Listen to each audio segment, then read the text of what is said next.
Excellent. My name is Dalim. I'm the events director for ISACA London chapter.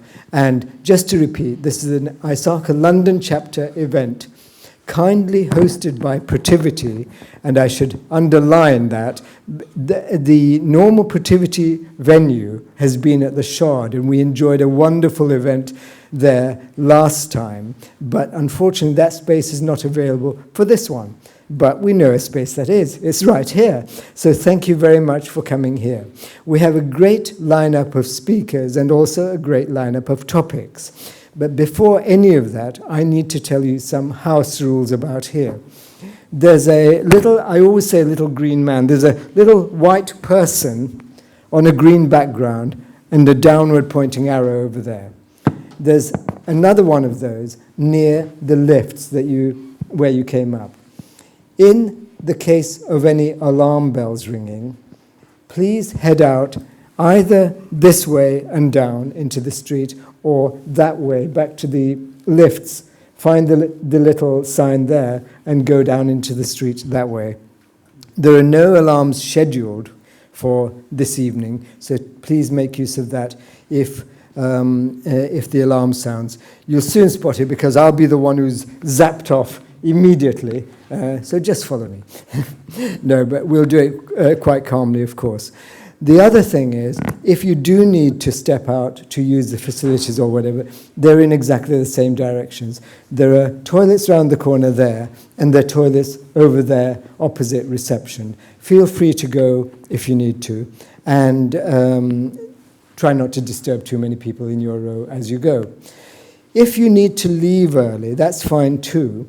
There's just one thing. You can get downstairs using the lifts, but you can't get out of the front door. That's our way of keeping you here. Because the front door will be closed from 7 o'clock, which is where the downstairs receptionist goes off duty. The rear door is open. And if you leave and you go out at the rear, you'll think, well, how do I get out? Because you push the door, nothing happens. That's because there's a silver button on the wall to the left. You press that, and you go out. I'm just telling you this. It's not difficult. I've never heard any complaints about people being unable to get out. But you will not be able to get back in. So just so you know. So with all of those incentives to stay, what can we offer you? Well, we can offer you a super event. So if you'd like to advance, that's it. Thank you, Michelle. Now, Michelle is not just the person who's pressing the button. This is Michelle Holmes, who is a director of Protiviti. She and Mark are in the internal audit and financial advisory division of Protiviti. And Mark is sitting here. So these are the main protagonists, as it were. All right, then. So that's what's supposed to happen. This is the spiel for this event. I think you've seen it all already because you registered and you're here. And we will start off in a minute after I go through these slides quite quickly. Thank you, Michelle. Good. I'll go through these again at the end of the evening, which will be just before 8:30. And by 8:30 at the latest, we will stop the formal event and go out and have food and drink outside. But we've got a number of other events for you in London in November, and they are highlighted on this and the next slide and the slide after. So we'll go through these at the end, but we've got a whole load of things for you. If you can't wait until the end of the evening, then do look on the ISACA London chapter website or on the BCS North London branch website. Next one. And then we've got a whole load more things. Tell you about those things at the end. Good. Other news and opportunities, well, I'll tell you more about that later too, but right now I'd like to introduce you to the wonderful opportunity we have with our colleagues from Protiviti here and hand over to Michelle to lead us through this event. Good evening, everyone. Thank you to Darlene for that great introduction. My name is Mark Peters, and I'm a Managing Director with Protiviti. Quite an interesting question there. How many of you have been asked and answered that question? I know we've got a mix of professionals in the room, from auditors through to IT professionals through to heads of audit. I think that question's been asked for the last 4 or 5 years. Actually, I presented at another event a number of years ago, showed the same video, but it's still relevant.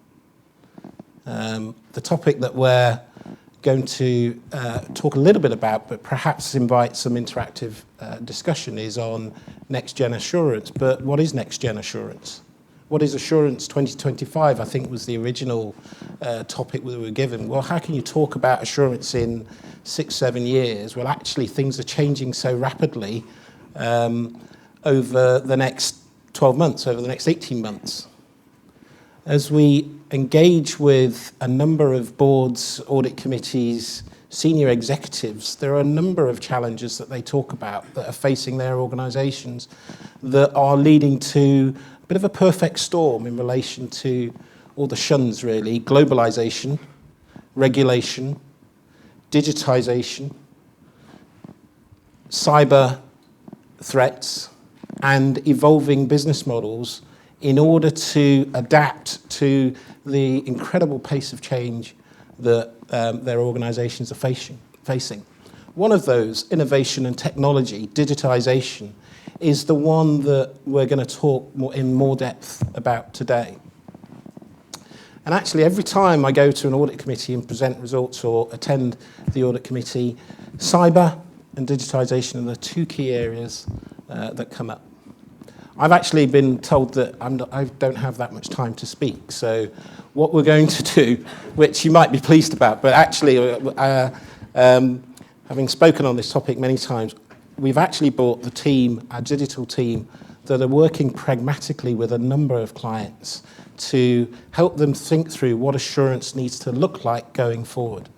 And as IT professionals, one of the biggest critiques that we get is about our ability to translate our observations around technology, our observations around risk in terms of upside and downside risk, particularly on the upside, and translating that into something that provides greater insight in what our use of technology, the use of innovative technology and innovative processes means for our strategic goals in the organisation. What the management of security and controls associated with that means for the strategic goals of the organisation. And we've got to be able to execute our assurance work, whether that's in the audit frame, whether that's in the first, second and third line of the organisation, whether you sit in IT, whether you sit in a risk function, whether you sit in internal audit. Your ability to do that in an efficient way, more efficient way going forward, your ability to talk about strategic risks and provide insight based on different techniques of analysis, and your ability to do that using some of the most insightful tools that are available, that have probably already been leveraged in your organisation, to tell that story around how we can respond to this pace of change, is really what we're all charged with doing. And we're going to share a little bit of insight of kind of some of the work that we're doing with some of our clients today through Michelle and our digital team that have come along. Before we do that, I'm just going to touch on a couple of other things. If you just wanted to. So it wouldn't be an event held by a consulting firm without pushing a survey that we've done. So a couple of surveys, but a couple of key things. Each year we interview about 1,000 CEOs, board chairmen and audit committee chairs to talk about the key risks facing their organisation. It's typically done in December, published for the year ahead. These are the ones that we published in January of this year, December, January of this year, to highlight the top 10 risks facing organisations today. I'm sure you've all seen many of these, and I'm sure a number of these resonate with your organisation.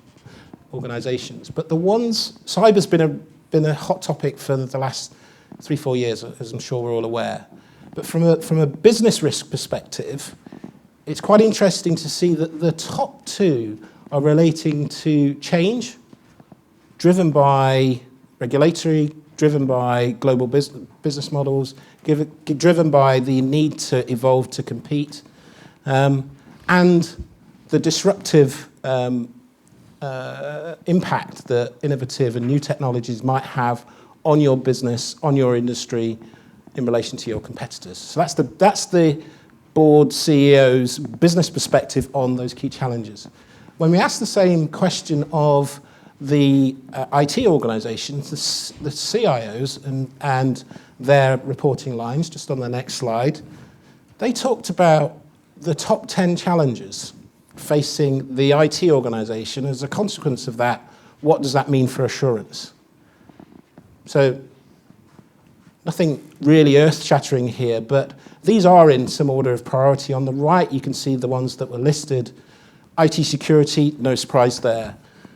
Infrastructure management, the resilience of the organization, both from an operational resilience and a technology resilience, is a key concern for CIOs and how they respond to that. But the third one there, in relation to emerging technology and infrastructure and change and transformation, great similarities across the IT organization and senior boards. Well, you'd expect that for well-run, well-governed organizations. You'd expect some alignment there.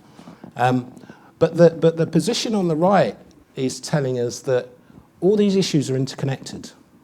And as good, professional, insightful assurance providers, regardless of where you might sit in those three lines of defense, we've got to be able to articulate a story in relation to the direction of the organization and what these challenges mean for our assurance activity, and innovate the way we execute and deliver that and communicate in relation to those key stakeholders.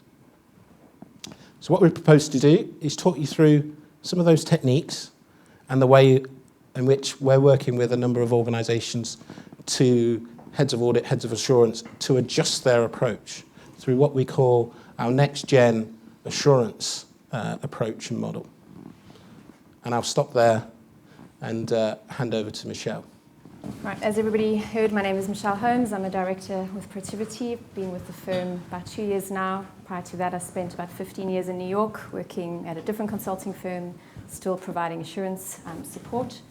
And what I'd like to do, as Mark said, is take you through what we believe assurance functions should be focusing on to move them forward, to provide better insights to their organizations, to provide better advice, and ultimately better assurance.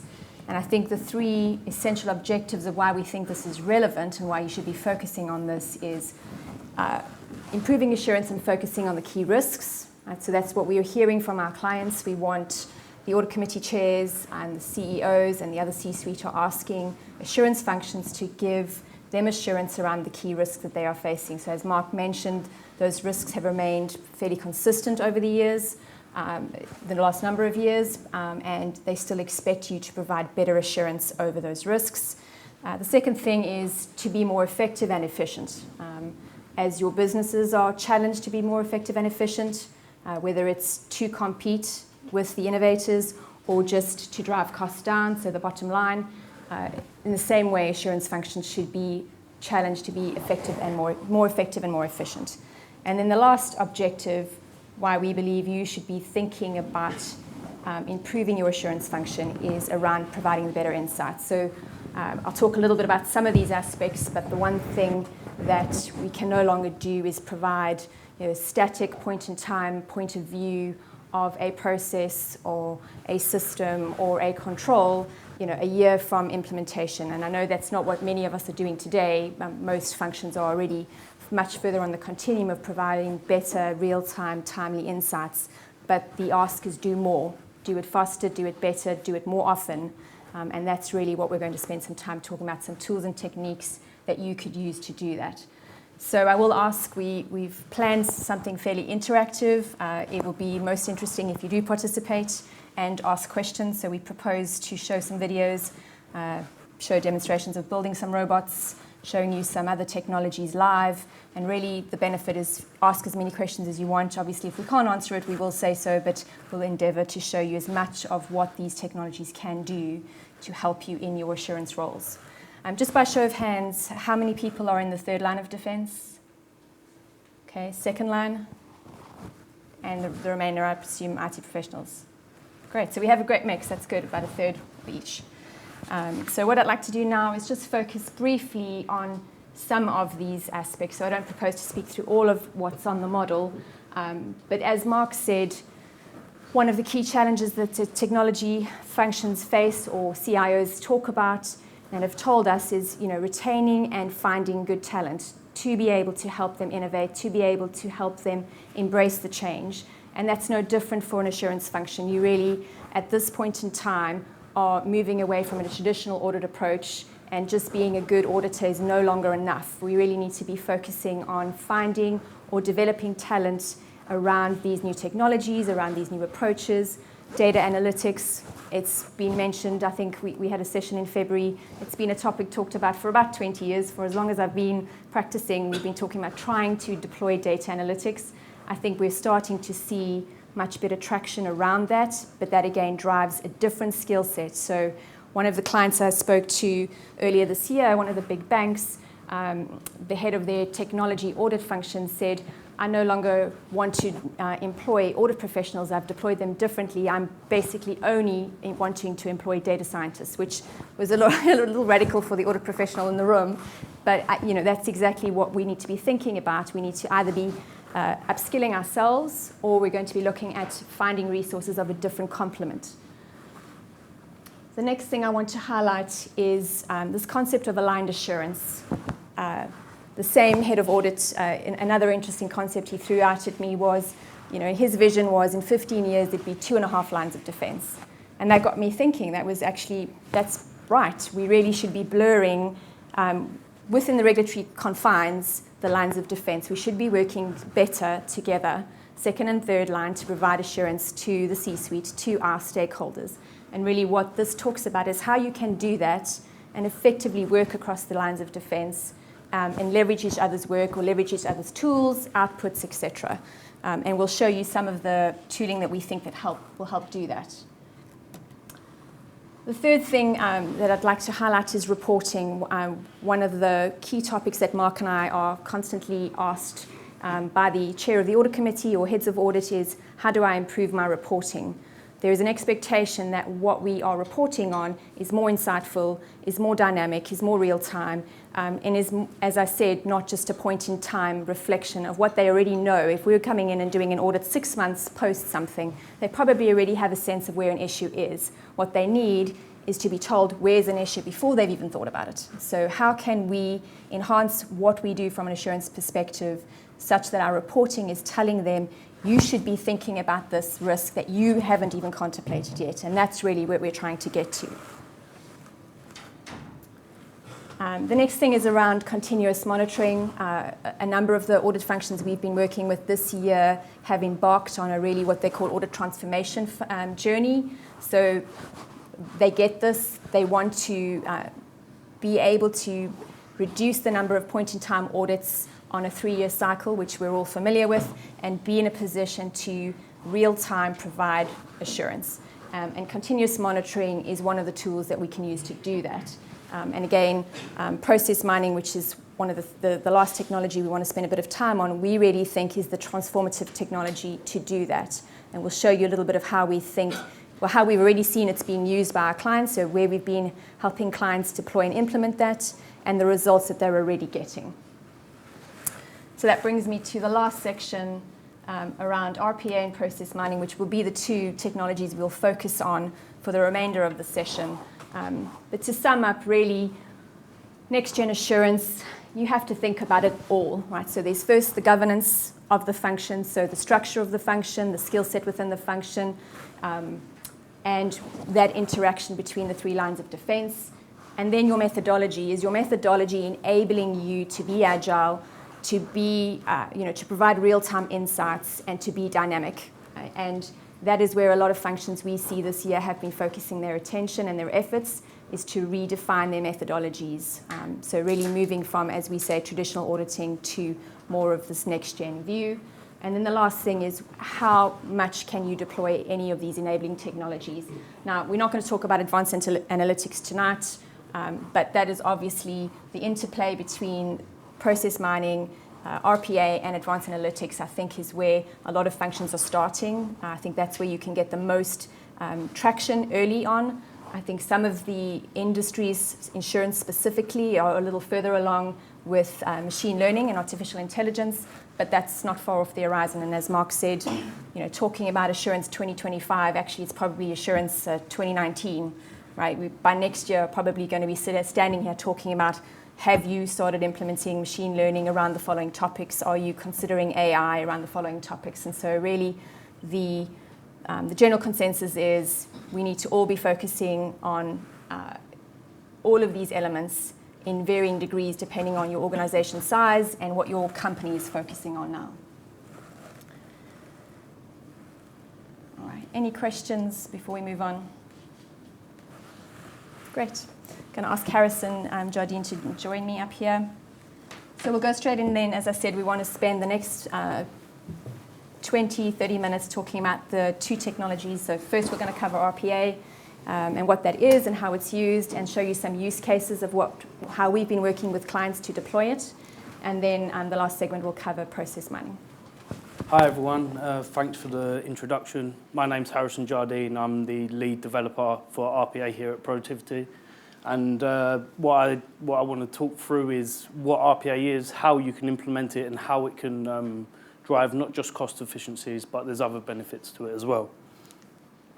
So firstly, what is RPA? When we talk about robotic process automation, we're talking about software robots.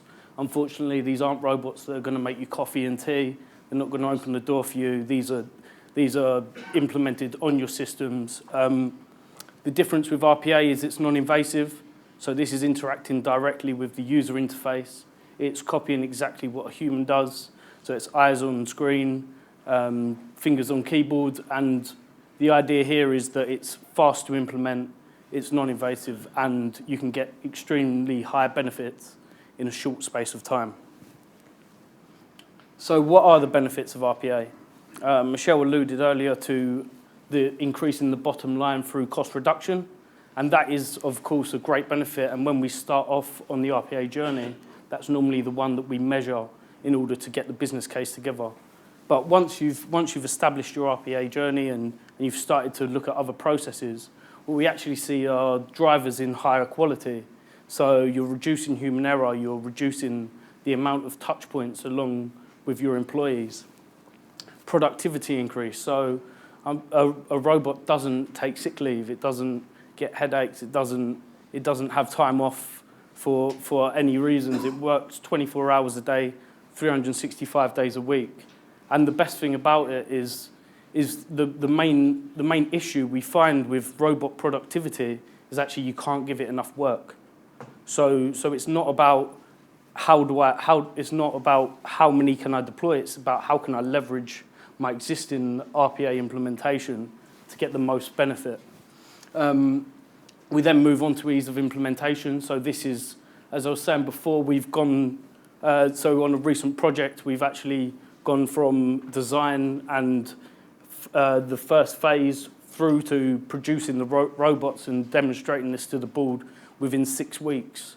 So we're talking about weeks, days for development. We're not talking about months. It's not a waterfall approach. It's very agile, and this means that the benefits that you can see actually it helps the IT function to focus on the things that are most important to change, not just have hundreds of change requests that you can't get round to. And then most applicably to today is improving the assurance function. So this happens in a few ways. Firstly, it's through full population sampling. So if you have a robot implemented and it's running on a consistent basis, then what you can do is you can do a point-in-time audit where you get all of that data from the last year, the last 2 years, because it's all stored digitally and it's all readily accessible. So the days of sampling and days of having to sit around and look for 12 hours, 13 hours trying to get the right samples from your systems. And we've got a presentation on where we've applied that later that Michelle will share with you. And as I said, it's real-time insight. So you're not worried about, have I got the right data here? This is the data that you've implemented, that you've made the changes with. So the data that you're looking at is the data that you've used. So our first poll question is, where is your organisation currently on its RPA journey? So if you could get your Slido, if you have Slido set up, if you could vote on there, it should be open. And it would be great to just get a judge of where everyone is and how everyone's looking at the opportunity. In September, we had a webinar, and 2,000 of our global clients joined, and we asked them the same question. So once you finish voting, I'll compare the results of what you've said tonight. Okay, so I assume you've finished voting. All right, so 41% of you saying not yet started. Roughly the same, about 31% of those 2,000 clients said nothing's happening yet. The same percentage of people, roughly 30%, said program has been established with a handful of bots in production. So it seems fairly similar. Most people are either not yet started or only just beginning their journey. And very few are down at the path where there is a program well established with a number of bots in production. I think this does vary a little bit by industry. I think some industries are much further along and far more mature in their production and usage of robots or RPA. So thank you very much for voting. We'll come back to the results of the questions. So the next question we wanted to check, so your organisations may have established or they may have started on the RPA journey, but as an assurance function within your organisation, have you assessed RPA? Have you started to look at how you can apply it to your own function rather than as an organisation as a whole? Okay, surprisingly, almost exactly the same results. So 50% of the 2,000 clients said their assurance functions have not done anything yet, have not started, haven't contemplated where they can deploy it, haven't designed anything. Just looking at the results here. All right, so a greater percentage than those in the room today have expressed that they've at least started exploring use cases. So maybe we can have some questions at the end as to why you are not yet exploring use cases, and maybe through some of the conversation we can generate some ideas together tonight of where you might actually be able to start thinking about using RPA within your assurance functions. And also we're going to show how easy this is to do. I'm going to build a bot live. Just a simple use case, but we'll move on to that later as well. Okay, so what I'd like to do now is take you through a use case around deploying RPA around SOX testing. So we worked with a client of ours, Accenture, earlier this year. They made a request of us to say, we'd like you to review the controls that you test for us on an annual basis for our SOX opinion, and we'd like you to propose which of those controls, the testing thereof, you should automate. So I'll show you through the course of the video, and I'll speak as it's showing you what we did and the bot in motion, how we determined which controls to automate, what's the methodology we deployed to do that, and then what were the benefits we saw from automating that testing. So we can hit play.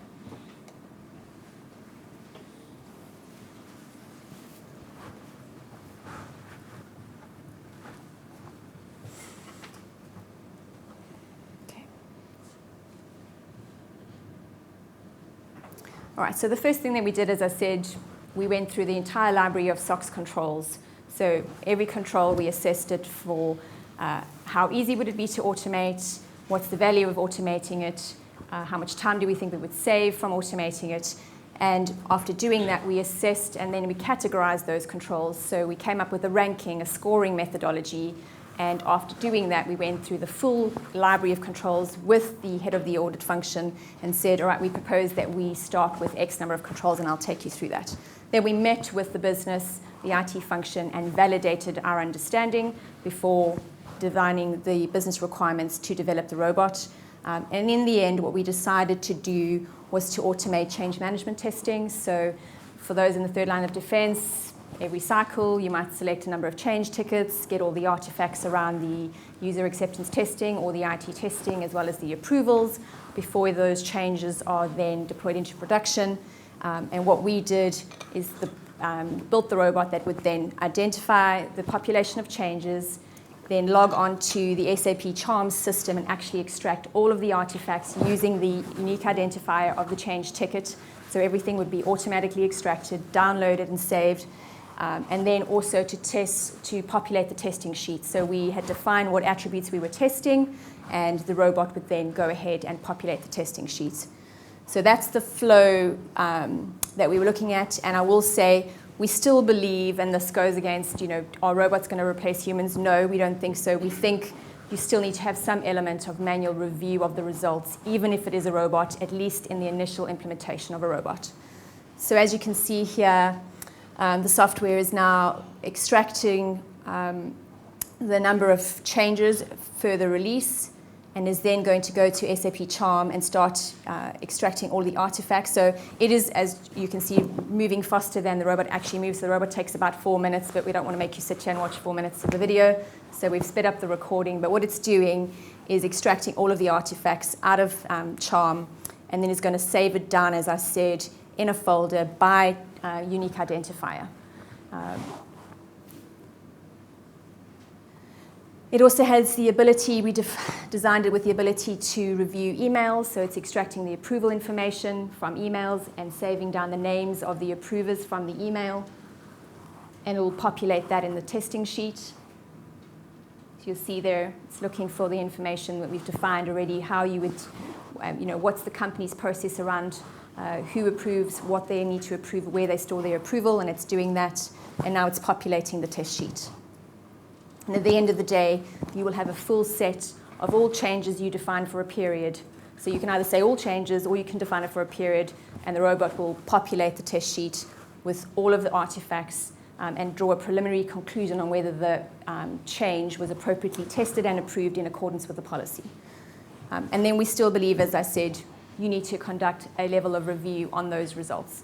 Whether that's initially until you're really comfortable, I still think there is judgment required in terms of interpreting the results. So the benefit here is not, as you can see, is not taking away the human, it's replacing the human to do the more judgmental work. So in this instance, it was typically taking the team about 26 hours per round of testing for the change management sample, and after the bot, it was under a minute.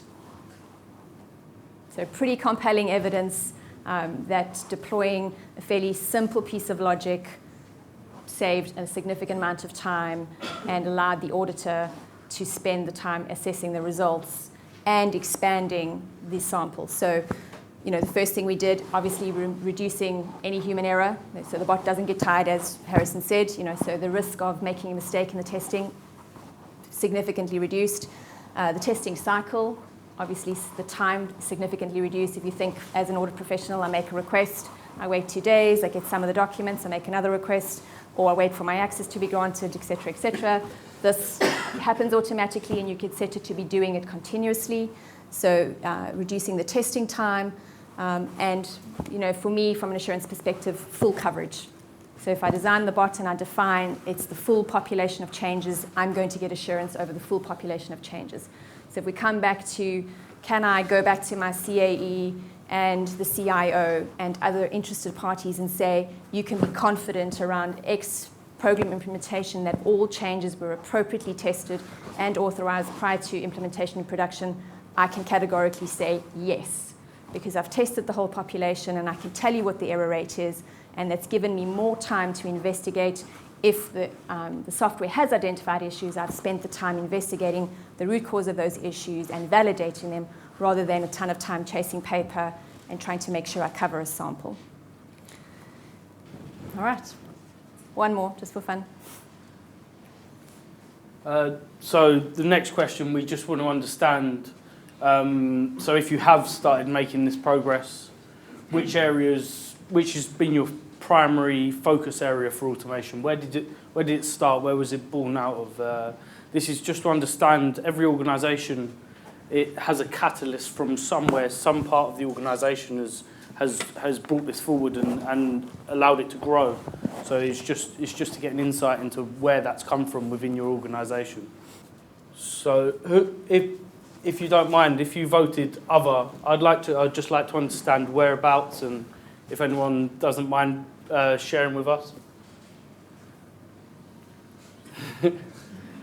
So if it's not in control execution, if it's not in controls testing, it's not in gathering artifacts in some shape or form, it's not project management or admin type tasks, which is the largest category. If your organisation has developed bots, has internal audit provided any advisory or assurance related to that program? So this is actually spinning it rather from building bots. Have you actually audited them? Have you provided any assurance around that? And what kind of assurance? I'd like to know if you have. So actually better. More of you in the room have actually performed assurance over the deployment of bots in your organizations than what we saw. Obviously, 2,000 people voted last time, but percentage-wise, you in the room have done more than what we've seen others do. I think it's been a little bit, there's been some confusion as to how you provide assurance around the bots, but in its basic form, it's change management, it's system development, it's deployment. So the same risks that exist today for a major ERP implementation, those are the same risks we should provide assurance over when our clients are deploying bots. So, I think the message here, we won't spend much more time, is don't make it more complicated than it is. Just it's a different piece of software. As Harrison said, that's all it is. And, the same risks apply when we provide assurance on whether our organizations have developed them and deployed them in an appropriate manner. Think about the same risks you would today. Okay. I've done some work on access management, but the systems I've worked on have been far simpler. Mm-hmm. It's been a simple role-based list of who gets what, so this seems to have far more complex rules that need to be arrived at in provisioning. But once that person's been provisioned and identified, then they can log on to whatever they need to much quicker. Yeah. Correct. Yeah. So that if it's hooked into a single sign-on system, they get access. The SAP is just one of the systems that they may be logging onto. Mm-hmm. Yeah. Those rules will be built into the provisioning, but it's still like everybody else, dependent on the role that's been assigned to that user. Correct. Absolutely. Yeah. Correct. Yeah. Yeah. So I think if it's role-based security, even easier and even more reason to automate. Yeah. There's even less decision making that the robot, or even less decision points the robot needs to think about. Because the rules have been made based on the roles. Correct. Yes. So and assuming they've been defined, assessed to be appropriate, all conflicts resolved, and locked down. And an interesting use case about the roles is something that we're working on at the moment. It's trying to enhance both the understanding of what the role's supposed to entail, because we know sometimes the names are XXR2S, which doesn't really mean anything to anyone in the room, but also where the outliers have come from in that role. So, for example, Harrison, who's a consultant at Protiviti, has access to this system, but no one else in his role in the organisation does. So that kind of understanding of the outliers and inliers actually will help you to make them decisions with the roles. So this was one use case that we've done, but that's another one where we actually enhance the roles before we go and provision them. So there's a lot of work that can be done in the access management space and cybersecurity in general. We all know that people trying to attack your organisations are becoming more and more sophisticated, and this is just one of the ways that we can try and keep up and make sure that they're not using technology that we haven't implemented yet. Yeah. You can take a break, Harrison. Perfect. Thank you, everyone. You still have me, but I'll ask Janine Johnson to join me.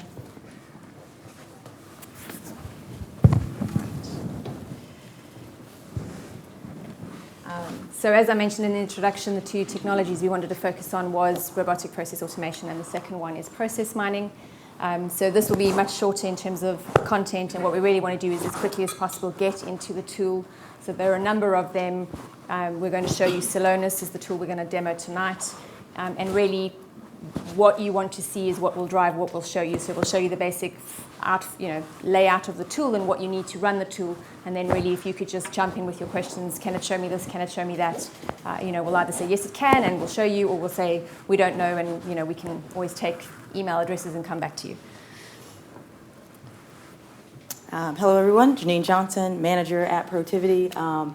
Just a brief introduction, I'm leading our process mining initiatives, and I'll just hop right into how process mining works. So essentially what process mining does is it takes your data from your ERP event log, and so these are your typical ERP systems, and traditionally what you would do for a process mapping activity is sit down, have some interviews, and you would process map all your activities, where typically you would have a percentage of error where there's the things that you might do offline that you did one time, that you do a few times, that you didn't describe as far as your process as a whole because you didn't do them that often. So what process mining does, it does take your ERP data and your event log, and it will show you your actual activities based on your activity timestamps. So for process mining to work, you need 3 main elements. So you need an activity. So if you're looking at P2P, you need a purchase order, create purchase order, approve a purchase order. So those are going to be your activities. You also need an activity ID. So that's going to be your unique identifier, so your PO number. And also just your timestamp. So that timestamp when that activity occurred. And so those are going to be your 3 main elements to create your, to support process mining. You can also add additional attributes, so region, who, and just other attributes, but at a bare minimum, you need these 3 activities. And so what process mining does is it takes that information and it actually shows you what your full process is end to end and how it's being performed. One additional thing just to kind of highlight is if you have information stored in multiple systems, as long as you have that unique identifier, you can join 2 systems together. So again, that gives you the full visibility and your end-to-end process. So what I wanted to highlight here, just if you think about the traditional audit approach right now, as Janine said, we all love a good walkthrough. We've been doing them for years. We sit with multiple control owners. They explain the process. We draw physio charts. We write narratives. And what do we walk away with? We walk away with understanding the process that's been described to us. And that's not necessarily the process that is actually in production, that is actually deployed. If you think about testing, once we've done the walkthrough, we at best might be able to sample some controls, some transactions based upon our limited understanding of what's happening. And again, you're starting to narrow the level of assurance, right? You started with, you understand the process that's been described, and that may not be all that the process is. And then you limit it even further by testing a sample within that process that's been described, and again, not everything that might exist. And your view of risk, again, is always then starting with what's been described to you. And so depending on your level of questioning or what other information you might have to corroborate the walkthroughs, your risk analysis is going to be limited to that information. And what we're seeing with the clients we've been working with this year as we've been deploying this tool is the wealth of information and the question that's, the information that it gives you at the outset. And so if you go to the next slide, I think the key thing for me is you're starting an analysis phase with a full data set. So once we show you how the tool works, you'll quickly see, I don't understand the process that's been described to me. I can see the process as the data tells me it exists. So as transactions have been entered into your system, the data doesn't lie, right? So the event logs don't lie. It will tell you all the variations of how transactions have actually been captured in your systems. And that is where your starting point is then from a risk perspective, a risk analysis perspective. So I can see all the processes that actually exist today, and I can then decide where do I need to focus my efforts from an assurance perspective. All right, so I said we would be very quick on our content and we'll get to the demo as quickly as possible because I really do think the value of this is in seeing the power of the tool and the type of information it might give you, and then we really, will take questions in terms of what you would like to see the tool can do. I'll stop talking. So essentially what we've done is we've taken those 3 attributes, those 3 activities types and attributes. And so we've dumped that into our process mining environment, and this basically shows you your happy path. So the happy path is defined as, this is your most common path. So for this sample data, your typical this is your P2P process, sorry. So your transactions from the event log input into the system. Yep. And this is your process. So your happy path is basically your most common path. So you start the process, you create a purchase requisition item, you create a PO, send purchase order, and so on and so forth. So that's just your most common path that your purchase orders take. So what you can start to do is, all right, I want to add another activity, so just another variant. So this is based on your own data. So if I say, okay, my next activity that's the most common activity is change in price. So now you start to see, okay, I have a population of about 152,000 that have a change in price. Might not be anything that causes any issues or surprising to you because changes in price happen, or it could be, wow, I actually didn't realize we had that many changes in price. Another interesting thing that you can do with process mining is you can look at the activity and case count, or you can look at the throughput time. So your throughput time is going to tell you the time between each activity. Now, from an efficiency standpoint, if you're looking at your changes in price on your happy path, from send purchase order to receive goods takes about 8 days. When you incorporate the change in price, you can see here you add these two elements together to get from send purchase order to receive goods, it's 17 days. So again, from an efficiency standpoint, just adding that activity in, you're increasing your time to process by 9 days. So again, that might be something that might start to jog your memory and ring the bell on, actually, from an efficiency standpoint, we might need to look at why all these changes in price are happening. So we can further dig into the detail for this population. With this tool, again, if you highlight, all right, I just want to see activities that flow through change in price, I can select this one activity, and I can look at just this population. So again, you can scope it down as to, I just want this activity. Everything else, I want to get rid of the noise, but I want to focus on this. Let me just pull out of that a bit. So again, you continue to add your activities and your variations, and what you start to see is actually, when we work with clients, the first thing they say, and when we have these process mining exercises, is my process is super streamlined. There's not a lot of variation. There's not a lot of different ways of doing things. And then we dump it into the process mining system, and you start to see, well, actually, you've got all these loops and these areas. And so as you just bring in more activities, you just start to see how big the process is. You can start to see, you look at the timestamps, and so you're adding on days each time you do another process, until you get to the point where you have, if we bring in all your activities, so this is going to be your full activities and your full view of all your activities. And where you can start to do is you can start to look at areas where you want to review issues or changes. So one thing, sorry, did the wrong zoom. You can start to look at things like process loops. So if you look down here in this little region down here, you've got a 21-day process loop where something is just going round and round before it goes to the next step. So again, that helps with the identification of, you have your full population. This is where we want to look at our efforts. We want to look at this area as to why you have these cases going through this process loop. To make things a little more interesting, not only can you bring in all your activities, but you can also bring in your connections. So your connections are, so you have your activities, but your connections are the different ways and the different paths that an activity can flow. So if you bring that in, and this is usually the drawing that your 2-year-old can do when you bring it in. Yep. So let's take less connections. But so if we bring in one connection, so you can see we went from the process starts, goes directly to create your purchase order. So it didn't go from your original activity. I'll just go back and take that one out, where it went from start to create purchase requisition. So it bypassed a step and went to another step. So again, that's a connection. So a different pathway for the same population to take.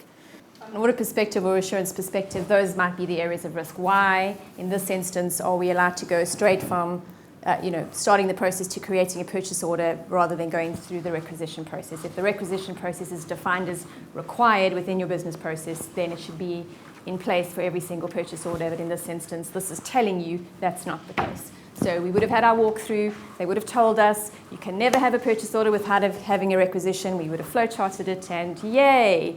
This is telling us from the beginning, before we've decided to do any testing, that's not the case. Okay. Yep. Going. So at a high level, I know we went through it very quickly, but at a high level, this is process mining. And then off the back of this, you can do visualizations. So charts, graphs, drill downs, because again, it's still your data.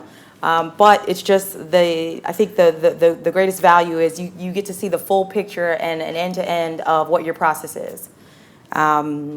The thing that's interesting is you can measure time, you can measure IDs. So with one of the clients, they wanted to know who is processing transactions on a certain variant, and you have the ability to flip the view and say these IDs, and that might give you information. It might mean nothing, or it might be, well, why is this person? And it might be the same person, so why is there consistently one person doing something different? Or it might indicate, a lack of training, a lack of all these types of questions you can start to ask then in terms of risk, which you might not have thought about before because the data wouldn't have been there. We should call it a day there. Lots of questions. If you recall, I said at the top that actually what we've shown there are just two areas of the framework for thinking about what your NextGen Assurance should be. And I think I heard somebody say, actually, I've been sat there thinking about whether I'm going to lose what impact it will have on my role, on my job. I think that as assurance providers, we actually do need to think about not only how is technology transforming our organisation as it seeks to address, those 5 change drivers I talked about, but what does it mean for digitising and changing our assurance function and the techniques that we use to provide that assurance or that insight. Remember, NextGen Assurance is about those 3 things. How can we provide assurance more efficiently and more insightfully? How can we use our time to focus on different types of exam questions? Because actually, if we're using tools and techniques to automate some of the basic testing that we're doing, some of the repetitive tasks that we're doing, then you've got more efficiency in terms of your time and focus. Right? And you can ask and answer some very, very different, more insightful questions. Utilise your tools to pass that on to frontline activities in IT, in finance, in operations, in manufacturing, supply chain, in client and customer service, and so on. So I think all we've done today is we haven't given you everything in relation to NextGen Assurance, but those 12 areas around focusing on strategic risk, thinking about how you're organised and how you operate as an assurance function in relation to that, thinking about how you engage, thinking about having adaptable and more iterative approaches to providing assurance. There can't just be one end product to the work you do. The kind of reporting, the kind of engagement that you employ as part of your work. Thinking about the combination of technology, making your work more efficient, using tools to ask different questions, testing those tools and passing them on to your stakeholders actually means that you're bringing a different level of insight and experience and value to your stakeholders, whether that's the board, whether that's the CFO, whether that's the chair, and so on. So I really do think it's not just about the tools. And even when you use one tool, you've got to think about what is that telling us and what isn't it telling us. It's the combination of factors that you'll need to employ as you think about not 2025 in terms of what the exam question was. What are we thinking about what we need to do and how we need to provide assurance in 2019 and in 2020? In 2025, some of the stuff that we're talking about will be redundant, could be redundant. So it's a combination of factors, not all of them at the same time, because it will vary depending on the progress your organisation has got to in the utilisation of some of these tools. You can't necessarily jump ahead in all areas, but it is the combination of factors that I think will really make up and really be what we're talking about in terms of NextGen Assurance. Okay, I think that was fantastic from the team. It's great to have some of the real technical people there. I hope you're all able to follow what they were saying and showing. If you weren't able to do that, we're gonna stay around to answer any questions that you might have. Also, if you would like Harrison or Janine to show you a demonstration or build a robot based on your particular area of focus, then that can be quickly done live whilst you're stood watching them. So thank you for listening, thank you for your time, and I think we'll call it a day there. Thank you. Okay, thank you. Okay, I'm turned on now. I thought that was great, especially in terms of the amount of interaction and so on that there was from yourselves. So hopefully you enjoyed it too. And again, I'm going to ask you to join me in thanking Mark, in thanking the whole team. So that's been a great performance in terms of Protiviti. And I know there are a number of other Protiviti colleagues here as well. So please raise your hands again and thank Protiviti.